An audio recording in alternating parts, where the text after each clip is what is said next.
You want to make your fantasy sports league more than a fantasy? Then you need Trophy Smack. It's the #1 store for fantasy and tournament trophies, belts, draft boards, loser awards, and other ridiculous products. Trophy Smack is more than just a trophy company with outstanding customer service and products. It's the very essence and heart of every fantasy league. And if you click now, TrophySmack.com gives you free shipping, a free loser poster, and can have the hardware to you in a few days. Bragging rights included. Go to TrophySmack.com right now and take your fantasy league to the next level.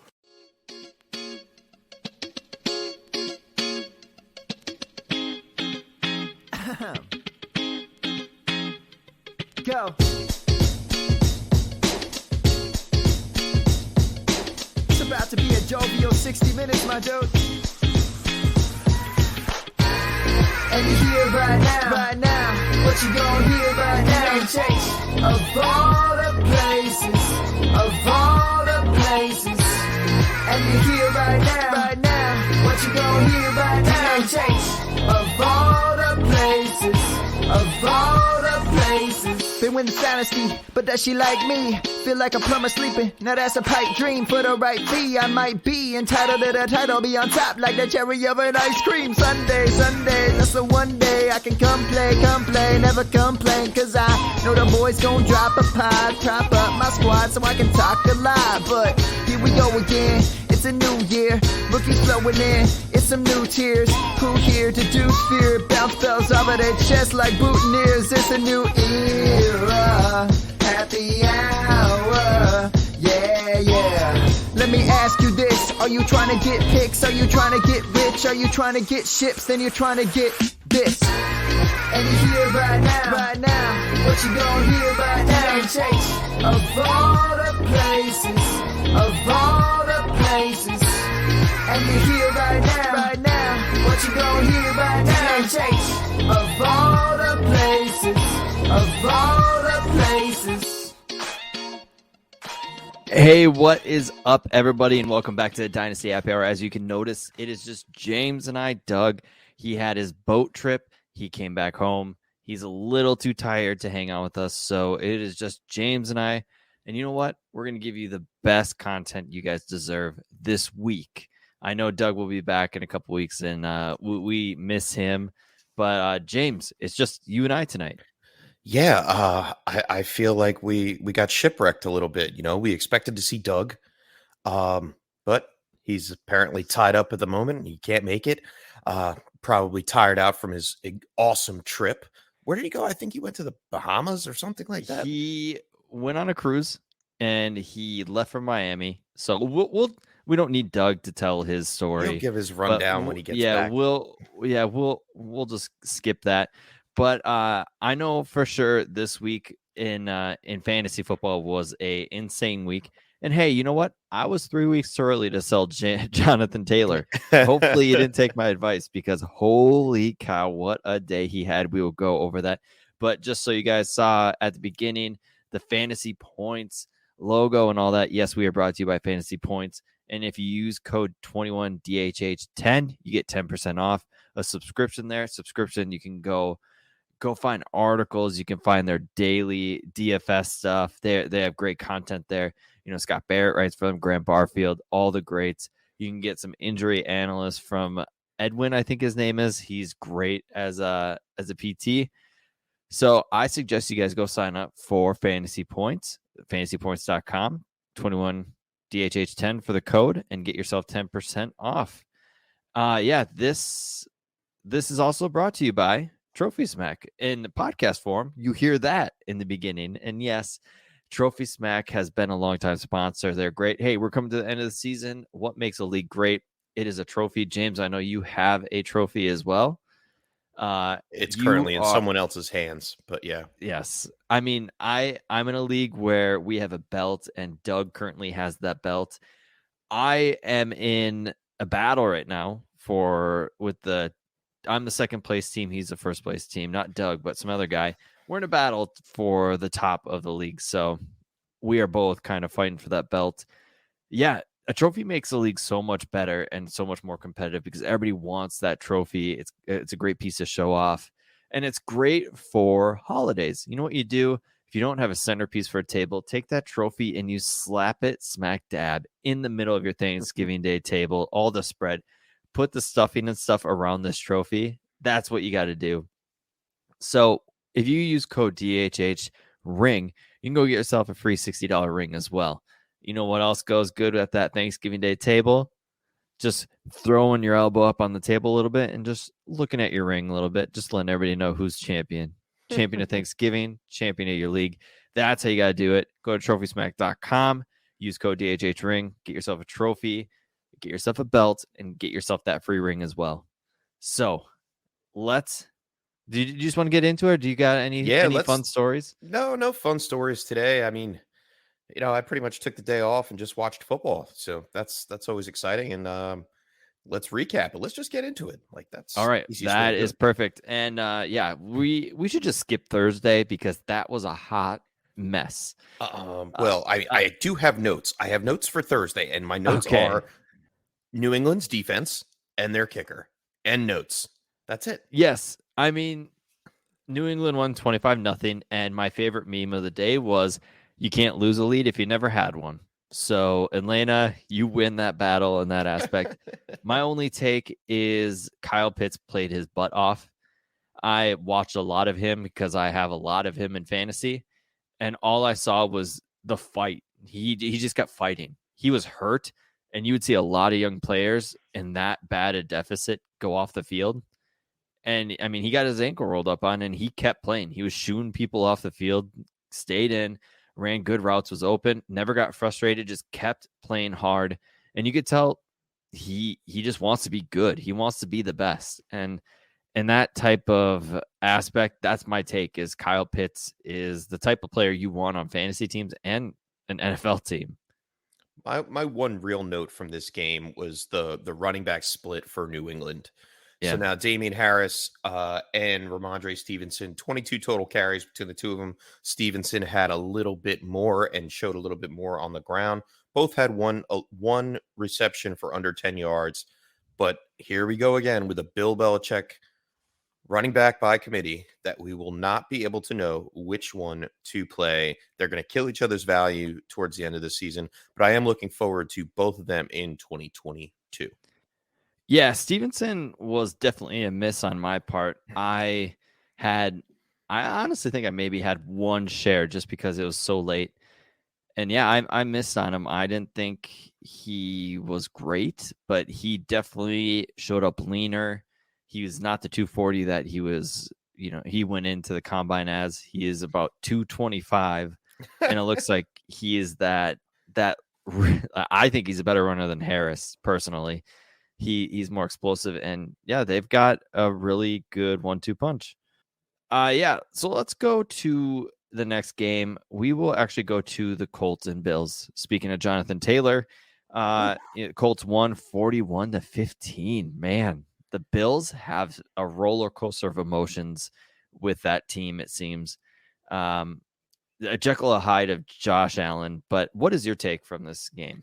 I mean, obviously the big story here is Jonathan Taylor, 5 total touchdowns. Hopefully you did not take Tyler's advice and sell him because you need him for this week. He's worth the world right now. You could get anything you want. Yeah, I think he has overcome the CMC 101 in Dynasty football for running backs. He really is the ultimate package. And we knew this coming in. When he started coming into the league, he had a very good showing in Wisconsin. And then he shows up here today, 32 carries, man. Like Nyheim Hines is an afterthought in this offense. And it seems like when Jonathan Taylor does do well, it kills Carson Wentz's value. So with Carson Wentz, I mean, he was doing pretty well. QB 13 overall. But unfortunately, it hurts for the rest of the team when Jonathan Taylor shows up. Couldn't really see anything else going on here. Pittman, very quiet day. We knew he was getting covered by Tre'Davious White. So you probably didn't play him. And then on the other side of the ball, the only thing to really talk about, well, besides the turnover situation that the Buffalo Bills have gotten themselves into, this is 4 turnovers today. 3 of them from Josh Allen. Like, and then Trubisky comes in and throws another interception. Like, what is going on here? Yeah, for me, Josh Allen, I think it goes both ways. We'll talk about the Chiefs and the Bills later on. But man, what is it? The defense that they use against Pat Mahomes and Josh Allen, the almost umbrella coverage. It's a cover? Yeah, the umbrella cover. Yeah, like they have safeties on top, so you can't beat them deep. Yeah. That seems to have Mahomes and Josh Allen super flustered. And it's, to me, until they figure out how to beat that, aka a running game, because neither of those two teams have a legit running game, I think they're going to continue to struggle. I mean, we saw Mahomes go off last week, but they played, single high safety. You hear people talk about that. And, then all of a sudden Kansas City gets this same coverage that's been beating them all year. And I mean, I think it's mainly coverage based. Offenses will figure it out. They always do.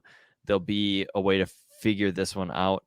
But Matt Breida, he is this explosive running piece. He's 5 for 50. He's fast. He's very fast. And I think that's what this Bills offense needs. They need a spark plug in the backfield.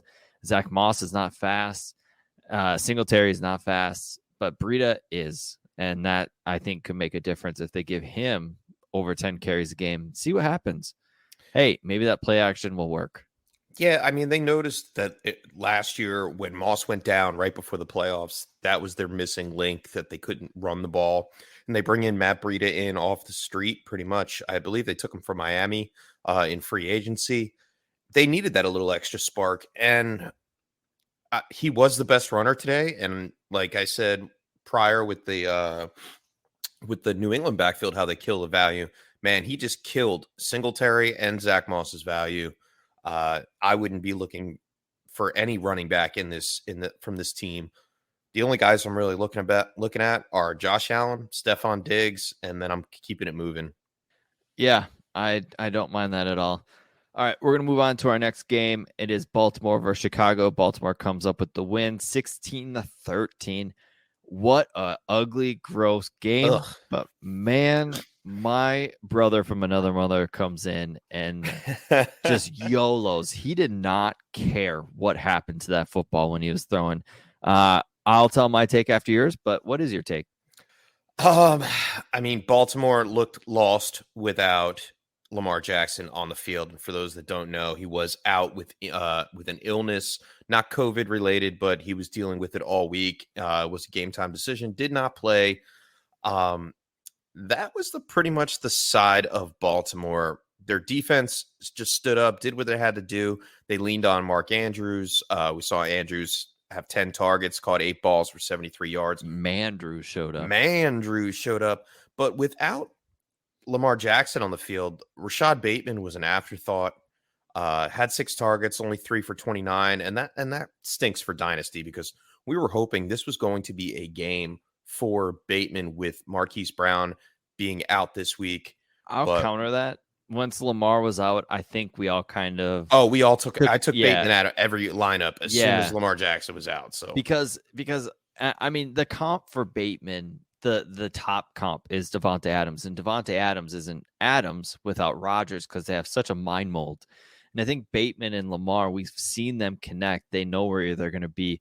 Bateman's such a smart player that he can move around and help Lamar when he's on the run. Huntley doesn't get that, but Huntley works with Devin Duvernay. He works with Watkins more. So the second string type players get more play with Huntley, and I think that's why he leaned on them a little more. And why not lean on Mark Andrews, who is just so good? Yeah. Now, do you got anything on the Chicago side? On the Chicago side, yeah, Justin Fields, big injury today. He hurt his ribs, possibly a spleen injury. He's actually on his way to the hospital. Last I checked, that was about 30 minutes ago. We'll know more either later tonight or tomorrow. This could be detrimental to the rest of his season. If he has something wrong with his spleen and or ribs, we could be seeing Andy Dalton for the rest of the season. And that quite might not be a bad frankly, thing. yeah, That and might not be a bad thing. You didn't let me finish. I Quite mean, frankly, it might. I don't mind it. Yeah, Andy Yeah. Dalton came in, did what he needed to do. He wasn't as accurate as we'd hoped, but he hyper targeted Darnell Mooney. 16 targets. If he would have caught any more, I mean, he may have been the wide receiver one this week. 5 or 16, 121, and a touchdown. And one of those was a big 60-yarder. The other touchdown, Marquis Goodwin out of nowhere. And like you said, Dalton was just didn't care. He's like, what? No. You want to bench me for this rookie? I'm going to come in and just ball out. And Marquis Goodwin had a break in the coverage and he just lit it up. Beautiful touchdown pass by Andy Dalton. The one thing that I'm a little concerned about is David Montgomery, 14 carries, 58 yards. And this is the second game in a row now where he's not as good as we'd hoped. I understand that he was injured coming out before the bye in week 9 to get up against Pittsburgh, and it was a stronger defense. But Baltimore, I mean, we've seen teams run on Baltimore. Yeah. I was expecting a David Montgomery show that I didn't get. I mean, Montgomery is one of those players that has a really easy rest of schedule. But for me, he just screamed sell high the moment you were able to get him, because I don't know if it's the team commitment or just the he's okay. Does he seem like a second contract type guy to you? I'm having a hard time with that. I'm trying. I don't believe so, because the simple fact they have Khalil Herbert there waiting in the ranks, and we've seen what Herbert can do. I agree. And when running backs hit the second contract and they don't splash or they don't go off, like Montgomery could be a 1 year, $6 million a year type guy on another team and just starts falling off. I mean, that's how running backs are. My thing is Fields, even when he wasn't getting smoked, he's struggled again. I mean, I'm having a hard time with Fields and all these rookie quarterbacks. I mean, Mac Jones is Mac Jones. He's vanilla. He's what you'd expect from Mac Jones and a Patriots quarterback. He's 1 to 2 touchdowns, 250 yards. Predictable. Predictable. I mean, Fields has so much upside. I mean, Andy Dalton coming in, and I think Andy Dalton reading all the papers in the press being like, oh, why aren't they going downfield and stuff? That could have helped Dalton. And this can help Fields. Sitting and just kind of relaxing, I think, is what he needs to do. He's really anxious, it seems, fidgety in the pocket. He seems like he's trying to do too much at once. I think if he is hurt and he does need to be out the rest of the year, I mean, maybe it's I'm not hoping for a major injury, but if he has to be out the year, I think it can help him mentally on the NFL side, because to me, from what I've seen, I think it's exactly what he needs. I think what the Bears as an organization was doing was selling tickets. They drafted this high draft capital quarterback in the first round. They moved up to trade for the spot with the Giants to get Justin Fields.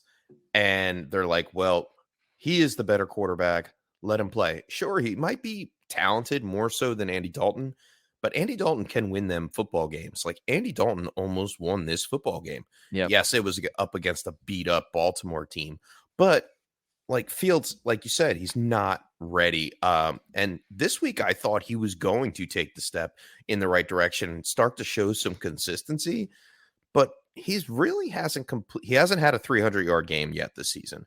All right. He's only had one game with multiple passing touchdowns, and that was up against Tampa Bay. So, I mean, I'm sorry, he didn't even have a multi-passing touchdown. I'm sorry. That was 3 interceptions. I'm reading the wrong line. Yeah. My apologies. Wrong. Yeah. Yeah. Wrong. But I think he does need more time. He does need more time. He needs to sit behind Dalton, I believe. Speaking of just a little bit more time, we're going to go on to Detroit and Cleveland. Detroit 10, Cleveland 13. Cleveland sneaks out the victory.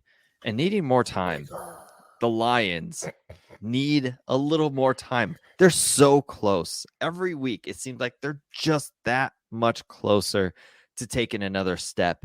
But man, They are so close. But you know what? Going against Nick Chubb does not help because Nick Chubb is elite. James, what is your take in this game?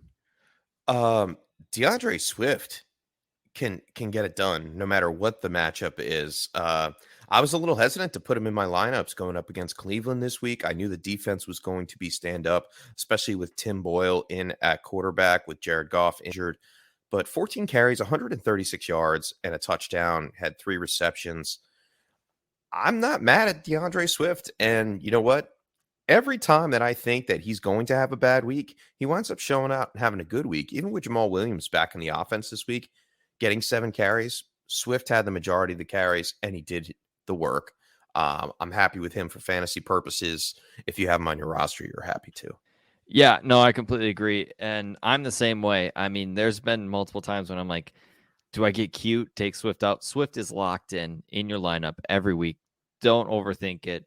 He is a top 5 running back in Dynasty easily. The rest of this game, I mean, you look at the Cleveland pass catchers, and it's gross. I mean, Donovan Peoples-Jones was out. I think this could have been a smash game for him if he were to play, because I do think he is the best receiver on this team. Sorry, Absolutely. Jarvis, but you have lost a lot. It's Donovan Peoples-Jones. But, I mean, Nick Chubb, easily one of the best runners in the league. And my last thing, Tim Boyle, you are not better than Goff. I'm sorry. There are some people. Who said that? There's been some you people that kidding me? said this is when Goff gets replaced, and Boyle sat behind Rodgers for a couple years, and no, Boyle's not it. He's not your savior. Oh my goodness. Your savior is in the NFL draft next year. Possibly. Yeah. I mean, I'm starting to soften up on this class a little bit. There's at least 3 quarterbacks I would be happy with. All right, next game. Surpriser of the week. Houston 22, Tennessee 13. Man, AJ Brown went down with a shoulder injury. We are not sure on the severity.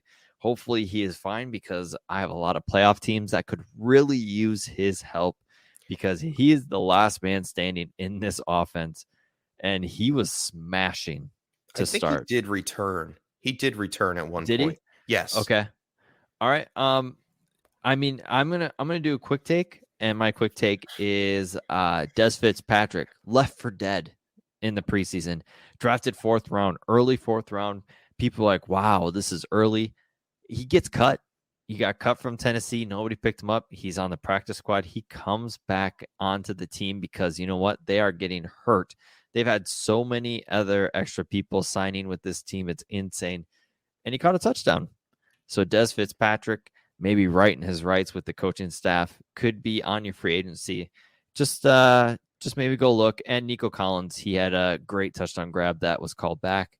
That's another rookie that you could look at. But what's your take on Nick Westbrook-Akeem? I mean, he's a guy to me. 8 targets, 7 for 107. Like, I mean, it seems like when everybody is out, Nick Westbrook-Akeem actually shows up. I mean, yes, Des Fitzpatrick had a good game, but Westbrook had a better game.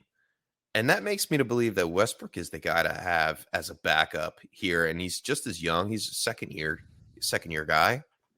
But do you really want a backup wide receiver? He's an older second guy. And for the Tennessee Titans? Because Ryan Tannehill looked stinky, man. Yep. And Tennessee will be drafting a wide receiver next year. I mean, it is going to be a stacked wide receiver class. I would not be shocked if they took a receiver in the first. There's going to be plenty, and they need somebody. Maybe it's an Allen Robinson, Julio Jones. As much as I love Julio, he is falling apart. I mean, he's 32. That's the fall off of receivers. And I mean, we try to fool ourselves like, oh, he could be Larry Fitzgerald. It just happens. It's just how it works. And the especially with Julio, just all the lower body injuries he's had in his career. I mean, it was bound to catch up to him. AJ Brown, man, stay healthy. Holy cow. Like I get it's a style of play, and we all know it's the way he plays, but man, stay healthy. We'd love to see you play a full 17 game slate and just stay healthy. That'd be the best. And Tannehill 4 interceptions is not going to help. So, let's just move on. This game It was a gross. terrible game. It was raining. There could be other things, but like the one main thing to know about the Tennessee Titans is without AJ Brown at 100%, without Derrick Henry in this offense, they're not going to click like they did last year or at the beginning of the season. And I would be weary about them. I would buy low on maybe a Des Fitzpatrick. You could probably pick him up off of waivers. He's probably still sitting there because no one expected for him to play today. And if you did, you're a genius. But other than that, like you're going to pick up these pieces and just sit on them for next year and see how the cards flip over for the 2022 Titans. I'm really not putting any more of my chips on any of these players with the way they've been playing the past couple weeks. I completely agree. We will move on to Miami versus New York Jets. Miami wins 24-17. Wow. What a game. Just more and more Jets quarterbacks come in and look halfway decent, which should tell me, hey, if Zach Wilson can come and get healthy, all eyes are on him. Because if he does not produce when he's fully healthy and he didn't learn anything from being away from the game a little bit, there's another rookie quarterback we got to worry about, because it seems like all of them except vanilla Mac Jones, we got to worry about. What is your take on this game? My biggest takeaway is Elijah Moore. Yeah, that was why do we see Elijah Moore coming alive with all these backup quarterbacks? And that's the whole thing. Like Mike White, Elijah Moore on the map, Joe Flacco, Elijah Moore, career day. 8 for 11 targets, 141 yards and a touchdown. Like, wow. He even had a carry for 15 yards. Led the offense in fantasy Michael production. Carter got hurt. Yeah. That wasn't it. But I'll tell you why. Elijah Moore was hurt at the beginning of the year. He's healthy. He's fully healthy. And like I said, that's the whole reason why with Zach Wilson, we will see when he comes back, because he's got his best weapon fully healthy in Elijah Moore. Corey Davis is not your best weapon. Sorry, everybody. He's a great number 2. Maybe he can help produce when Wilson comes back and be that outside force. But Elijah Moore's it. I want to talk about Jalen Waddle having 68 receptions this year. And just, he's found the end zone, but he didn't get a passing reception. 8 for 65. I would love to see the yardage up, and I do think that will come. Yeah. I honestly think they'll start using him on deeper routes, which they need to, because that is what he's all about. And I would not be shocked if he's saying that in the locker room, like, "Hey, let me loose. Get me get me outside of the line of scrimmage. Get me further down the field so I can do my thing." Because Waddle is explosive, and he is he a top 20 dynasty wide receiver right now? Top 20? He's close to it if he's not. Yeah. PPR. Yeah. I would definitely if I don't have him, I'm targeting him. He seems like a guy that's I pretty much have him undervalued. almost everywhere. Yeah. Like in PPR leagues, he seems like a guy that's just extremely undervalued due to the yardage, but people don't realize, hey, you're getting 15 points a week just from these catches. And 15 points out of a receiver is not that bad. The way I look at it is Miami is still missing pieces to be a super power offense for fantasy purposes. Gaskin, it was his on week. He's been off and on for the past 8 weeks. This week he finally gets into the end zones, fits you with 18.6 fantasy points in PPR formats. And then Tua played pretty well. 273, 2 touchdowns. He had 1 interception, but then other than that, my man only missed 6 passes. So that's pretty good. And that's what we want out of Tua. Yeah, without that long Mac Hollins touchdown, his yards would have been really low. Yeah, his yards would have been low, but that's how quarterbacking is. You have that one long play to help you out. So I'm more accepting on Tua's outlook right now. And I think they made the right decision by not going for Watson. Watson might be elsewhere. We talked about Cleveland, And the rumors have it is Baker and Cleveland are heading to a divorce. Really? Is what I have been seeing. Yes. Oh, It's not looking great there, but from what I saw from Baker, going back to that, he is a tough dude. He plays through a lot of injury. I mean, toughness can get. I mean, you're it wearing looked the like jersey. he was like a zombie, like yes, rolling around like on the field after the plays. they have no receivers there either. I mean, we talked about Donovan Peoples-Jones. He's a perfect 2, but they don't. They need a 1, and they'll get that. They'll get somebody. All right, going up here to Minnesota. 31-34, Minnesota pulls out the victory against the Green Bay Packers. This was a great game. Such a good game. I watched every bit of it. Man, Dalvin Cook is a Green Bay killer, and they were stopping him until Vikings were like, hey, we got this game in hand. Let's give it to our guy. And Cook just tore bits and pieces, 5 yards here, 8 yards here, just started nitpicking at him. But man, I gotta talk about Justin Jefferson. He's awesome. On the top side of that top 20 wide receivers for Dynasty. He is the top, and he's definitely the wide receiver 1. The Chase and Jefferson talk is, it's going to be neck and neck. The best part is Jefferson coming in as rookie. They were comparing the two. They're going to compare the two for their careers, and that's going to be fun to watch. We all thought it was going to be Metcalf and AJ Brown. No. It's going to be Chase and Justin Jefferson that we're going to be swapping wide receiver 1 and wide receiver 2s with. But man, Jefferson is uncoverable. He is so good. And I mean, Greg Olsen on the announcing, he was even talking about just his character. He's got it as a receiver. He's got like a swagger to him that he knows he can beat anybody on any play on any day. So, man, Justin Jefferson is so good. And my thought on this offense, Irv Smith is going to be so good next year because he's going to fit perfectly. KJ Osborne is getting targets out of necessity. I don't think he's great. He's just he's a good player.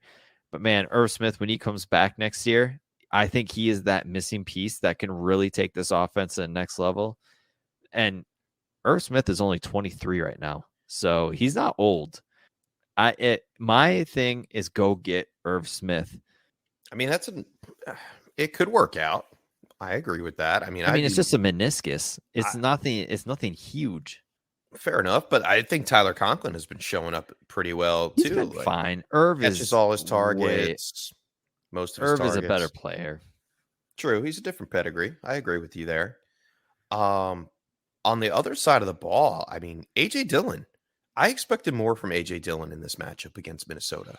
He got 11 carries, 53 yards, 6. He caught all 6 of his targets for 44 yards. Why is Aaron Jones a Green Bay Packer? Why? Like, why couldn't they just let AJ Dillon just do it all? I think it's because of just what he means to the team. Like, overall, you think Aaron Jones, he does a lot over there in Green Bay community and all that stuff. They love him there. It's almost like who can I compare it to? Like LT. Like, you felt it in San Diego when he left. Like, he was the world to them, not just on the field, but off the field too. And I think Aaron Jones has that type of impact. I just think they like Aaron Jones a lot. And hey, can AJ Dillon be the first and second down guy and Aaron Jones be the pass catching back? I think that'd be perfect to actually help Aaron Jones last longer, elongate that career and that contract you gave him to using this big guy as the between the tackles and then splitting in Aaron Jones as the Tony Pollard role. And I think that'd be a perfect fit. I agree. Also, Equinemius St. Brown, I got to mention him every time he does something. Yeah, kid looked good today, and he needs to play more. I've never gotten it. He's good. MVS looks pretty good too. Yeah. Next game, New Orleans Saints, Philadelphia Eagles, 29-40. Philadelphia takes the victory. Jalen Hurts running for 3. Yes, let's go. 18 carries. My only In my only redraft league, I had Herbert, and I needed a roster spot. I had Hurts on my bench. I dropped Herbert to keep Hurts just because it's fantasy. Hell, you guys, today I traded Trevor Lawrence for Trey Lance and Jeff Wilson. You want to know why? Because running quarterbacks score so many more points than pocket passers. Like it's not fair. There's no way around it. Running quarterbacks are a Konami code. Hell, Lamar Jackson may not be the best thrower, but he is a quarterback one every week because he gets 80 to 100 rushing yards, possible touchdown or two at rushing. And that's good enough. He doesn't have to throw a pass, and that's fine. That's insane to me. And just these Konami code quarterbacks. I mean, he was 13 for 24, 147, no touchdowns, no interceptions. It doesn't matter. Like, he scored 30 plus points for you. I mean, he's 2-0 against New Orleans. You know, he came in his first game ever played last season, beat the pants off of New Orleans, and everybody, all heads turned towards Jalen Hurts. And I guess he lives up to the competition because here he is again, doing it again a year later, cleaner. My key takeaway on this one is Miles Sanders coming back after injury. First game starting, got a decent amount of work, 16 carries, 94 yards. Split some work with Howard and Boston Scott, but Miles Sanders had the majority of the snaps. I'm happy about that. I'm happy about his usage. He did have a fumble, but I'm looking forward to him down the road. The Eagles' schedule for the rest of the season is easy. I mean, they play the Giants twice, they play Washington twice, and they play the Jets. Yeah, and another take is the two tight ends for each team played very well. Goddard got paid, so he's the team's tight end for years to come, and he was the top pass catcher, 5 for 62. This was the Troutman's come-out game. Troutman, 5 for 58 and a touchdown. I had him out in a league where I'm rebuilding. I'm fine losing. I put him in. My receivers and tight ends go off, and I beat the top seed. Like, I was just like, okay, this is fantasy in 2021 in a nutshell. This is fantasy football in a nutshell this year. Is anything can happen, just like in the NFL. But yeah, the Saints need a pass catcher. They need a quarterback. They need stuff on this offense because Drew Brees ain't there to help you. He's not there to make people better. And Devonta Smith is really good. There was so many plays. He had a toe catch that he turned his body midair to block the defender, caught it. If it was college, he would have been in, but he didn't get that second foot in. And I thought it could have been a touchdown, but he turned just a little too much to go out of bounds. Heck of a catch. Kid is going to be good. So if you can get him on a buy low, I would do so. Let's move on to Cam Newton and Ron Rivera. Killer Cam.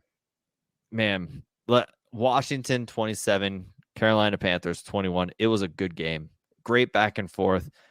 What is your take on this? Oh, my take on this game, it seems like Carolina's trying to tread water a little bit. I don't think they're going to make the playoffs. They bring in Cam Newton as a replacement because they don't trust PJ Walker because Sam Darnold project did not work out. They're just trying to keep pace and possibly win some games and save Matt Rule's job. But Christian McCaffrey, second game and comeback, over 100 plus all-purpose yards. Can't be mad about that. And when we see that, Chuba Hubbard, nothing. So all those people that had Chuba Hubbard, you're going to be waiting a while until McCaffrey. Same with Terrace Marshall. Yeah. Like, what is up with the rookies on this team? They just disappear. I mean, Terrace Marshall's usage is weird. He might to be me. the biggest all-time buy low. Like, you could buy low because he is truly a talented wide receiver. Yep. And I think he does have promise. We're not sure about Robbie Anderson actually staying in this offense. I don't care about his contract. Like, it does not matter. Robbie Anderson is not good. Send him with Cam when he's done. Ship him to the Jets, the both of them. Ship them to the Jets. Personally, I would not be shocked if Watson's the quarterback for Carolina There's too much smoke to it, and I think Miami's content with Tua now to the point where I think Carolina's probably the lead for Watson, and it's a good fit. And you know who would fit him well? Terrace Marshall. He plays like Hopkins, and DJ Moore is like a Fuller type player, so I think they could fit well. Man, on the other side of the ball, though, Taylor Heinicke, just I think baller. I think he cemented his 2022 No starting spot. Yes, he did. He has. I think he has. He is a bridge. They're going to draft a quarterback. He will be the bridge. He plays with the grit that it takes to win football games. I don't know if he was taking notes from Ryan Fitzpatrick in the offseason or whatever the case may be is, but he took this game over. He did what he needed to do to win this game. 3 touchdowns. He runs the ball when he needs to. Yes, he had a fumble, but he knows how to find Terry McLaurin. McLaurin has another big game. Finally, a comeback game, over 100 yards and a touchdown. Put it together for a great fantasy day. And the downfall on this one was Antonio Gibson owners. You got 19 carries, 95 yards, no touchdowns. You got 9 points. You got, 9.5. Yeah. Terrible. So I mean, he has the skill set. It's just J.D. McKissick is blocking him from that pass catching role. McKissick's a great pass catcher. Gibson is also a good one. It's tough. We saw Jared Patterson come in and have 7 carries today. Yeah. So that's something to keep an eye on as well. I mean, we could be looking at a full running back by committee next year if Jared Patterson continues on this stretch of utilization. That's kind of what I want to talk about running backs too. Like, you're never having a bell cow. Like Najee Harris is a rare occurrence now. If you get a player like that, it's very rare. Like the 2023 class that we're all talking about and hyped up on, we could get a couple, but I mean, it's very rare now and for me, give me a guy like Austin Eckler over these big time rushing guys that get 20 carries, because I'll take the 6 receptions each and every week, all the time. It's just how the game's played. And that's why Swift is so good, because he gets that pass catchers, and all he needs is 14 rushes, as we saw this week, to go off. So I mean, I don't want to mess with guys who don't get any passing down work. But the thing for me is, it's rare to have a back that's so good at it that doesn't get the opportunity, and Gibson's that type of guy. So I think with the missing pieces on Washington, like we know Curtis Samuel is out of that offense. They're without Logan Thomas. Ricky Seals-Jones missed this one. So McKissick is going to be involved. And the back and forth on this game, we saw McKissick have to be in the lineup a little bit more. So especially on third downs. So yeah, but I mean, Gibson carries 19 carries. I mean, if you play in a points per carry league, Gibson's the guy for you. All right, we'll move on to San Francisco at Jacksonville. San Francisco wins 30-10. It was not that close. I watched some of it, and man, like I said, my takeaway is Trevor Lawrence, 16 for 25, 158, 0-0. I'm having a hard time. He makes some beautiful throws, but man, like, I get the pass catchers drop balls too, but he's not going deep. I don't know what it is. It's like he's waiting for his players to get open, and that's just not happening. You're not in Clemson, and I feel like the missing piece is Travis Etienne in this offense, and we don't talk about it that much. And Agnew went down. Agnew went down with a injury, and I think that hurt him. And I just think Travis Etienne could be the missing piece in 2022. Urban Meyer, who knows if he's going to be there or not. But man, I don't know what they were doing, because let's get Trevor some weapons. That's my take. I mean, he has weapons. The one weapon that he has that he did not use at all today, which was totally contrarian to what's been going on for the past 3 weeks, is Dan Arnold. Totally disappeared. Now, Dan Arnold over the past 3 weeks has 25 targets. This week, a goose egg. 0, not targeted once. Now, when you have a player that has been relied on week after week, has produced at least 60 plus yards receiving, has caught at least 4 passes for the past 3 weeks, why did he not get targeted once? You're going to tell me that San Francisco is that good that they completely took your number one receiving option on the team out of contention? Like, is that what's happening here?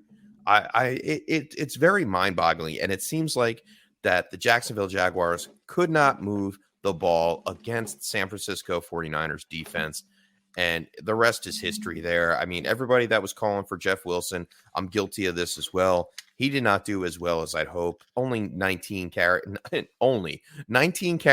for only 50 yards. Like, that was disappointing.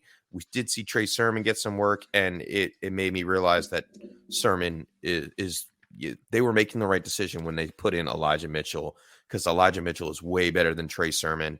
And for all of you that have Trey Sermon, I'm sorry. Like, you're not going to be able to do it. You're going to be stuck with him. Yeah, I agree. And so with the 49ers, what is your take on Ayuk and Jeff Wilson? Like, what are you doing with them? Ayuk, I'm trying to get him off my roster. If I'm not competing, I will get him off my roster now. How come? Do you just not trust in? I just don't think he's the guy. I think Deebo Samuel is the guy in that offense that you want. He's the receiver. Does their game plan give you enough option that you can trust a Brandon Ayuk on a weekly basis? And that's what I look for in especially in Dynasty. I want those receivers that I don't have to plug and play every week, that I can just put in my lineup. I can rely on them to produce on a weekly basis. Now, Brandon Ayuk, he had a great day for fantasy. He caught all 7 of his targets, 85 yards and a touchdown, 21 fantasy points in PPR formats. But he does not give that to you on a consistent basis, on a weekly basis. That's what I'm afraid of. And with this game script, they were running it. They were using Deebo to run the ball. Their whole plan, that Kyle Shanahan offense, is to run the ball. It's not to sit there and throw passes to Brandon Ayuk. It's not. So I believe that the game script will change even more when Trey Lance takes over next year. I think he's going to run the ball a lot, and that they're going to use schemes. They're going to use trick plays. And we saw how utilized Deebo Samuel was. He had 8 carries for 79 yards and a touchdown on the ground today. So that gives me some insight to say, yeah, this is what they want to do. They want to run the ball in San Francisco. They're not really interested in big, long passing plays. And Brandon Ayuk isn't going to be that consistent week-to-week wide receiver 2 that you would want. So, yeah, I'm trying to sell. Okay. I mean, I'd be on the opposite end. I'd probably try to buy if I could. I'm a firm believer in the talent, and I do think the offense will change when Trey Lance comes in, but I think it'll be for the better in all aspects. And I think sitting this year for Trey Lance will help him mentally. For sure. And yeah, I mean, Trey Lance is the younger quarterback out of all of them in this draft class, so he's got plenty of years to progress as a passer. So I can't wait till he comes to fruition. I really want to watch him play. All right, our next game we will go into is Cincinnati versus Las Vegas. The Bengals Las Vegas, Minnesota, Las Vegas. Cincinnati pulls off the win 32-13. And my take from this is gross. This game was not good. I mean back and forth. Chase got his touchdown. He's up to, I think, 8 or 9. Is it? I mean, he's going to hit double digits for touchdowns. And yeah, the Bengals don't need Joe Burrow to win games, it seems. He doesn't need to do much in some games, but I mean, this is what they want. I mean, the hugest takeaway for me, listen to me. The biggest takeaway for me, the hugest scorer of the day for Cincinnati was Joe Mixon. 30 carries, 123 yards, and 2 touchdowns. Man, I want to say, like, he doesn't need to do it all. Like, he had no targets at all. They just kept feeding him the rock, especially in the red zone. and it really paid off. He had some great breakaways. Vegas's defense, not very good against the run, and it showed today. On the other side of the ball, what do we do with Josh Jacobs? He is so good. Like He's watch so him. good. He's so good. But Vegas does not perform for us at Vegas doesn't know how to fully utilize him. They think splitting him and only getting him 10 carries. Man, if he had 20 carries a game like Mixon does, he could do what Mixon does. And until the Raiders realize that, I think we're going to be struggling with him, and he's a running back 2 or 3. All right, our next game, Cowboys versus the Chiefs, and what a disappointment. Like, man. I was looking forward to this game. Yeah. And I'm up early. For those of you that don't know, I do a start sit at 10 a.m. Eastern Standard Time on the Tilt is Real channel. And I talked about this game a lot. I wanted all pieces of this game. This was the game that I was like, yes, we're going to have a lot of offense. Both defenses are And that was not the case. 28 total points. Chiefs win 19-9. And man, what is going on in Dallas? This is the second week in a row that, last week against Atlanta, okay, that was good. But they did the same thing against Denver. It was like a poor showing. Like, man, what is really going on? Zeke got injured in this one? Yep. Zeke got hurt. He came back. It's the offensive line for Dallas. They are mixing and matching. They took Connor Williams out thinking that was going to help. It did not. Kansas City with, what's his name? That used to play for San Diego. He's a pass rusher. Kansas City getting him from the Steelers in a trade. I'm blanking on his name, but he has been the biggest acquisition.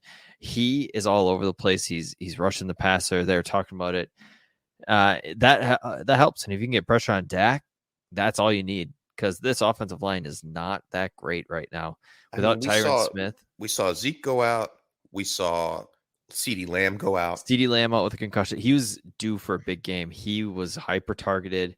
He had a couple drops, but yeah, they missed Amari Cooper. Now we're going to miss CeeDee Lamb on Thanksgiving. So I'm not going to have my lamb and turkey. Is that not true? Gonna be right. He's not going to be able to. If he's in concussion protocol, he's playing on Thursday. I doubt he will be ready to go. You can look for him to probably miss on Thursday. Yeah, so this is gonna be a rough week coming up. Yeah, and yeah, on the other side, Mahomes, 23 for 37, 260, and 1 pick, no touchdowns, 1 fumble, 1 interception. Yep, like I said, they had that blanket coverage. They weren't letting anything deep, and that's how you beat Mahomes. And that's how you. And Micah Parsons helps too. Yeah, I mean, that guy. Micah Parsons is elite.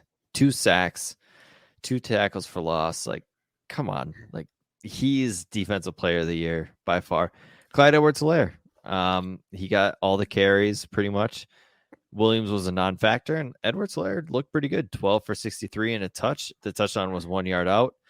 And he had a bad taunting call. He came back, taunted, got a big penalty that did not help them. But yeah, he also had 2 catches. So I guess this puts the Darrell Williams hype to bed. It really does. If I had a nickel for all these offers I got, like Darrell Williams, like, hey, do you want Darrell Williams? I got so many offers for Darrell Williams. I tried to acquire CEH wherever I could, and I think the buying window has shut completely and locked for the wintertime. Yep, I agree. And God, that's such a disappointing game. And speaking of disappointing games, Arizona versus Seattle. Kyler didn't play. Arizona still won 23-13. I like this game. I liked Zach Ertz in this game. Zach Ertz just comes out and just destroys. He just balled out. Rondell Moore catches all of his 11 targets, people. Every single target. He had 11 catches for 51 yards. 51 yards. My bad. I didn't give him that extra yard. Don't take that away from him. He needs every bit of it. My God. Jarvis Landry is laughing at him. Like, that is ridiculous. James Conner just keeps rolling. getting those touchdowns. He's biggest surprise of 2021. Yeah, is he's James a league. Conner. He could be a league winner for you. Colt Yes. McCoy destroys, and I mean, Arizona's happy with what happened. On the other side, they're not so happy. And Russell Wilson, is he the same? No, he's not. No, He's having trouble. He's having trouble getting accurate passes. He did have a couple. One in particular to Lockett towards the end of the game where Lockett broke out. I think it was like a 40-yard pass. But yeah, he had trouble getting it to DK Metcalf. Now Arizona's defense has been pretty good all season, so I don't want to take it away from them. But it just looks like as a whole, Seattle is struggling. Their offensive line is struggling. Obviously, Chris Carson being out on IR, probably out for the rest of the season, I believe now. Yep, that's a problem. And then, we saw the DJ Dallas, Rashad Penny, Alex Collins, Travis Homer mixture. It was I will stand by running DJ back Dallas being a good player. Oh, I don't mind DJ Dallas at all. If out of all the running backs, I would rather have DJ Dallas than any other of these guys for Dynasty. I agree. And the takeaway from this is Metcalf is on a slump right now. If you can get him cheap because he is still a big man that can do a lot of good things. He's a man's man. The Steelers-Chargers game's going on right now. Chargers are up 17-10. Herbert, 16 for 19, 170 and a touchdown. That's what we like to see, Herbert. Eckler, he has 2 touchdowns. Roethlisberger is 11 for 17, 121 and a touchdown. Deontay Johnson. He's got a touchdown. Is he worth Deontay Johnson? Is he worth saying that he could be considered a top 20 dynasty asset, a wide receiver asset? Like I think he is. I think he's going to hold value no matter what the quarterback changes in that offense next year. Yeah, I could be on board with that. He's just consistent. For my money, I mean, Deontay is not that expensive, though, if you're going out to try to trade for him. It's funny because I think Claypool is valued similar to Deontay just for the upside base, but Deontay is consistent.